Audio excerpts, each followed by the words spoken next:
Now, what I'm going to teach you is going to blow your mind. First of all, congratulations for sticking around. I hope you're gaining these amazing spiritual insights, spiritual technology that can change your life. This idea itself will make you into the most sweetest person that exists. You may not like it, but it's true. It was taught by the Baal Shem Tov, by his disciple, the Maggid, and all the great masters. In fact, Jung, he was one of the disciples of Freud, and this was his great discovery, which was shown to him, in fact, by his Jewish disciples, that the Baal Shem Tov came up with it, and he admitted that this was first said by a great rabbi. In fact, it's based on the Talmud many years before, and it's a psychological truth. You ready? Okay, calm down, because it's going to be very deep. And it goes like this. Just as, right now I'm looking at a computer. If there was dirt right over here, I would see it. Why? Because I'm looking at myself. When you see something wrong in someone else, do you know why you see it? Because it's in you.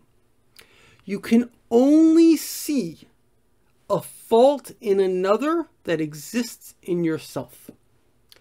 Why is that? Because, you see, we have self-love. There are many faults that we have, and we don't even realize we have those faults. Because for something to hit the consciousness, Freud speaks about something called a pre-consciousness. It's got to get through the pre-consciousness to the consciousness. Now, if I don't want to think that thought, there's something that's called repression. I can keep that thought away from me. And so therefore, the things that make me feel uncomfortable, we repress it. Sometimes actually societies that are safe, they don't like to think about, oh, maybe somebody's going to attack us. And so they do things that are like, yeah, just like they make peace with people that are ready to kill them because they don't want to think of the danger, because then they have to feel uncomfortable. So we don't want to think sometimes negative thoughts about ourselves, so we repress them. But if we're not so loving, like we said last time, love covers over faults, so we see that fault in someone else. But you know why you saw that fault? Not so you should criticize that person. So you should deal with it in yourself. I want you to do this exercise for a second. Close your eyes and say to yourself, what's wrong with people? Whatever you came up with, that's what's wrong with you. Because you would only think that, you would only see that if you have that issue. So I told you this wouldn't be comfortable, but it's a tremendous, tremendous opportunity. You know why? Because you're walking around with these faults.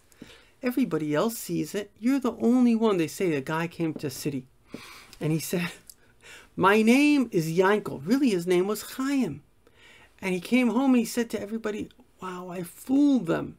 I told them my name is Yankel. Really, my name is Chaim. So the truth is, he's the only fool, because what difference did he make? Did anyone else really, really care? He was the one who made a fool out of himself. And the same thing as we go around, some people are narcissistic. They don't know they're narcissistic. They're proud of their narcissism. They don't realize they have these. Everyone else can see their fault. They can't see their fault. So God has given you this amazing tool that you can recognize the faults that you cannot see. And these are the things that you have to fix. Again, do this exercise.